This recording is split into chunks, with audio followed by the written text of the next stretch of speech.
You're a Middle East correspondent. You've done a lot of research into this, and you believe you have damning evidence to support the IDF claim, I understand, that Anas al-Sharif was a Hamas combatant, terrorist, whatever people want to call him. What is your evidence for this? And I will then go to Jamal to respond. First of all, I don't have damning evidence that he was a Hamas member. That's also not what I tweeted. All I did was I tried to explain to the world that the way that he was glorified by other journalists as some sort of a hero who spoke truth to power is nothing but a lie, because I plowed through his Telegram account just to see which kind of person he actually was. And Piers, I've carefully put out all of the documentation, all of the screenshots of everything on Twitter for everyone to see. It is without a doubt a person who not only supported Hamas outright, he had friends who were Hamas combatants who he mourned when they were killed. He commemorated slain Islamic Jihad leader Abu Baha, who was killed in 2019. He praised October the 7th as it was happening. He praised a terror attack that killed 7 Jews outside a synagogue in 2023. He called it heroic. He called it heroic when a Palestinian terrorist went into Tel Aviv and killed 3 people. So I'm not here to say that Anas was a Hamas member, because I'm still going through the evidence and I'm waiting for more evidence from the IDF. But what I will say is that I will not put myself in the same category as this guy who openly praised terrorists and who openly supported Hamas, because that's not what a journalist does. It's quite the opposite of what a journalist should be doing. How do you know the stuff that we've just been looking at? Those journalism and advice to the Israeli journalists who've been praising and calling for the leveling of Gaza and for the destruction of every single house and school and university and hospital in Gaza, and have been calling for a genocide. That aside, Piers, and I apologize to intervene here, but one thing I wanted to wonder, was Shireen Abu Akleh, was she a Hamas commander? Was Tom Herndl, a British photography student who was killed in Gaza all the way back in the early 2000s, was he a Hamas member? That's not what we're talking about. The list of over 200 journalists. The point is, till this day, there's not a single investigation that has been conducted that has convicted a single person in the Israeli military for killing more than 400 journalists over the past 100 years. As you were talking earlier, we were showing a lot of the stuff that you have posted, which appears to come from Anas al-Sharif's Telegram account. There are questions about the veracity of a lot of that stuff that's been whizzing around the internet. How convinced are you that what you posted is accurate? And how do you know? Look, it's his Telegram account with more than 140,000 followers. He opened the account back in 2017. He posted vigorously for years. It is his account. It is his reporting. I have no doubt about it. But look, I don't understand how a colleague of his can defend him when he openly supported Hamas. And if you don't believe the screenshots that I put out, there are many more. You don't hang out with mass murderers. You don't post pictures where you're smiling with Osama bin Laden. The only reason why we accept this is because the world has gone into a mass psychosis and thrown journalistic integrity out the window when it comes to Israel and Hamas. We're willing to glorify a guy like Anas, who's openly a Hamas reporter, and to call him a great journalist when he's not. And by the way, Jamal, I went through your Twitter just to see what kind of person you are. You have called Israel cancer. If I told the world that Palestine was cancer, do you know what would happen if I did that? I would be cancelled. I would be fired from every single outlet that I work for within an hour. For some reason, you get away with it because you work for Al Jazeera. I also went through what you did on October 7th. You put up a screenshot or you commented on... I get away with it. I get away with it. I get away with it because it's factual. Palestine has not bombed 7 countries. It's factual that Israel is cancer. Few months. Great, it has not massacred. It has not massacred It has not massacred over 50,000 people. It does not have the same bloody record that Israel has in terms of murdering doctors, in terms of murdering children, in terms of murdering the elderly. Jamal, So, of course, when you look at an entity that is Jamal, there's not, that's a fact. Jamal, hang on. All right, I want to ask Yotam. You mentioned October the 7th as something that Jamal posted that day. Just say what that is. Then I have a question for Jamal about October the 7th. Thank you, Piers. Thanks for letting me talk, because Jamal, you've spoken a lot. Please give me time to just explain what it is. You know, if you wanted to, you could have deleted all of these things from your Twitter, but you didn't. On October the 7th, you posted a video of Shiri and Ariel and Kfir Bibas, who were kidnapped by terrorists in the morning. And I'm quoting you here, I'm reading your tweet. Palestinian fighters instruct that this settler, that is Shiri Bibas, a civilian woman, and her children are protected. Noteworthy that there have been no reports of any children being targeted despite fighters controlling several illegal settlements.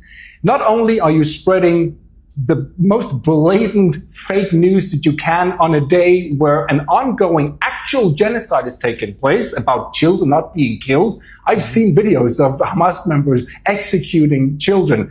And you're calling this woman a settler. She lives in Israel proper. She's not from the West Bank.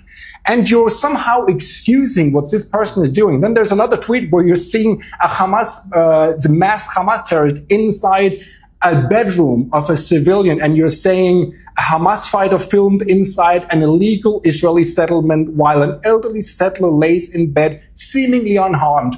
Are you deranged, or are you just depraved and spreading the most vile Hamas propaganda I can think of? I think both. And I'm sickened to have people putting you and me in the same category. You're not a journalist, you're a Hamas propagandist. And apparently, you're also okay with people being slaughtered on October the 7th. Let me ask you, Jamal, to respond. To the word, because what I've done, Jamal, I'll ask you to respond to that. Oh, sorry, go.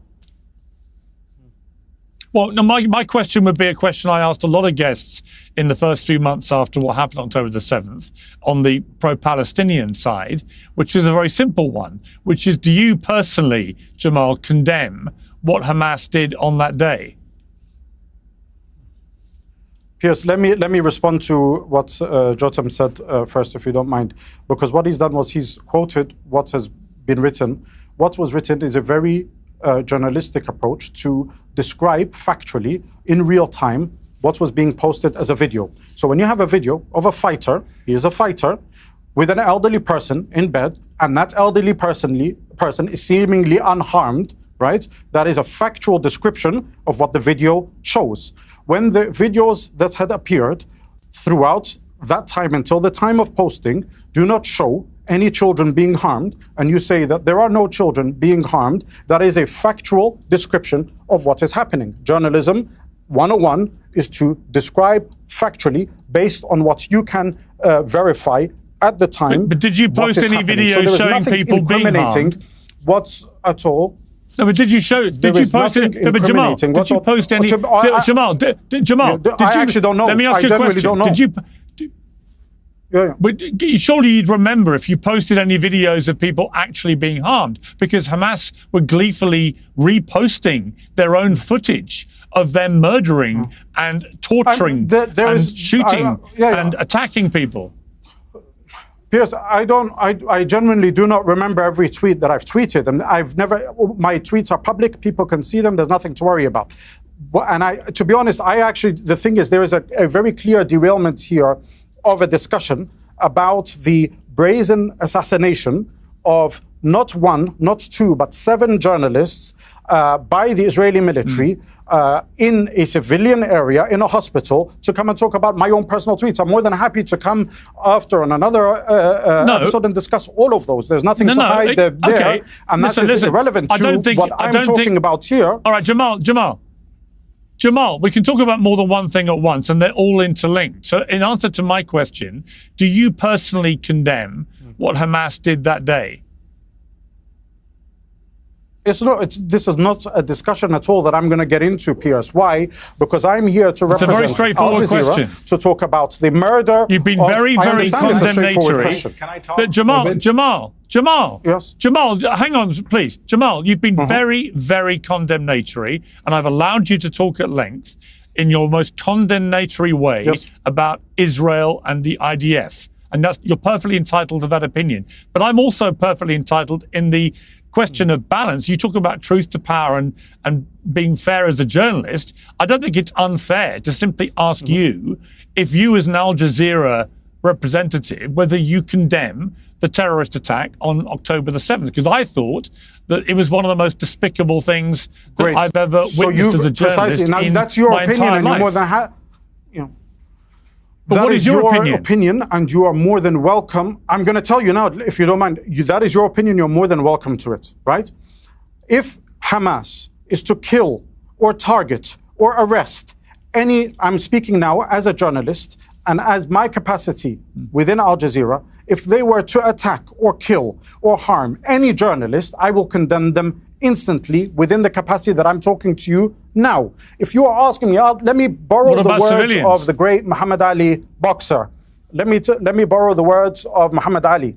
Muhammad Ali, when he was trying to be conscripted to fight in Vietnam, told you what? He said, no Viet Cong called me and no Viet Cong tried to enslave his people. I'm telling you now as a journalist, Hamas did not kill my people as journalists, my colleagues. They did not detain. So when you're telling me you've been very condemnatory, I'm being very condemnatory of an Israeli military that has killed more than a dozen of my own colleagues within Al Jazeera alone, that has destroyed our offices. And this is what we're talking about. Yes. Yes, we're talking about actually a number of things. Can I respond, please? Well, one second, Yotam. I'm just going to give you one more chance, Jamal, because you've avoided the question, and you may have your own reasons for doing that. But you talked very strongly against the IDF and Israel and what they have done, and I think it is entirely reasonable for me to just ask you one more time. You don't have to answer, but it'd be very telling if you don't, in my estimation. Do you condemn the slaughter of so many civilians and the kidnap of so many civilians on October the 7th? I condemn the slaughter of any civilian anywhere in the world. It's as simple as that. And that is my personal thing. I do not believe a single civilian, regardless of their race, regardless of their religion, regardless of their political belief, any civilian anywhere in the world should be killed. And that is a consistent belief that I have always had as a human being that believes in the sanctity of human life. And that is applies to regardless of who the perpetrator is. There is no justification for the deliberate killing of any civilian, regardless of their gender, their age, their skin color, their religion, whatever their beliefs may be. Okay, thank you. I got a clear answer there. Let's now, go back what to I would you, like to hear, if that's the case, Mr. Jotam, hang on, Jamal. Listen, I will conduct the interview. I will conduct the interview, if you don't mind, Jamal. Let me come back to Yotam. Yotam. Go ahead. Listen, if I had just done the same interview as Jamal had done, I would have committed career suicide. But Jamal gets away with it. No one gives a shit because he works for Al Jazeera, and nobody cares because he can quite literally sit here and escape and avoid condemning Hamas, lie about what happened on October 7th, lie, and you'll get away with it. If I said anything even remotely close to what he did, but like the reverse, done. You would never see me in the media again because we hold my kind to a different standard than we hold people like Jamal, a guy who works for a network who's funded by Qatar, a state that employs modern-day slavery, that bans homosexuality, that deliberately oppresses women. That kind of person, by the way, who's also having Hamas leadership in that country, he sits here and lectures us on journalism. Hamas and Al Jazeera are the same thing. You won't find an Al Jazeera journalist inside Gaza who covers demonstrations against Hamas, Hamas executing civilians, Hamas using hospitals, schools for military purposes. You won't find it, because you know what will happen? They'll kill them. There's actually a good Palestinian journalist who is right now fearing for his life, because he's one of the few who dared go up against Hamas inside Gaza. And his name is Omar Abu. And I'm texting with him. He is scared to death because Hamas have been after him, because he actually does his job, unlike Anas and unlike Jamal, who are mouthpieces of Hamas, and it's sickening to sit here and listen to it. Because today, you can put on a press vest and you can go and hang out with the Hamas people, spout their propaganda, glorify terror, and then go out and report again. In my book, that's not journalism. And I want to ask you, Piers, back when you were editor-in-chief of the Daily Mirror, would you have employed somebody who applauded 9/11, hung out with Osama bin Laden, and then went out and did coverage for you on the ground? Well, my answer about Anas al-Sharif is more and more. Well, hang on one second, Jamal. I'll come to Jamal. I will come to you. He asked me a question, Jamal. Would you have massacred him? Jamal. He asked me a question. Let me respond to that. I believe there is more and more evidence coming out. Some of it clearly reliable, some of it not reliable, about Anas al-Sharif, and I will reserve final judgment about this until we know a fuller picture. But as things stand, I have not seen any concrete evidence that he was a Hamas commander. And if that is not the case, if what the IDF has said is not true, then this has been a despicable slaughter of journalists, and that is a war crime. And I do think that Jamal is completely right to keep pointing out that over 200 Palestinian journalists have been killed in this war so far. They're the only journalists allowed to operate in Gaza, which in itself which in itself is disgraceful and a stain on this Israeli government. I've been on at Netanyahu about this for many months, that he's got to let journalists in to do their job. And if the only ones that can do it keep being killed, it is one of the most perilous places now in modern history for journalists to operate. And as a journalist, you ask me how I feel as a journalist, I feel that that is a disgraceful set of circumstances. However, I'll come back to you, Jamal, here for this. If it does turn out that Anas al-Sharif, if there is concrete evidence produced that he was a Hamas commander, would you revise your position that this was an unjustified attack?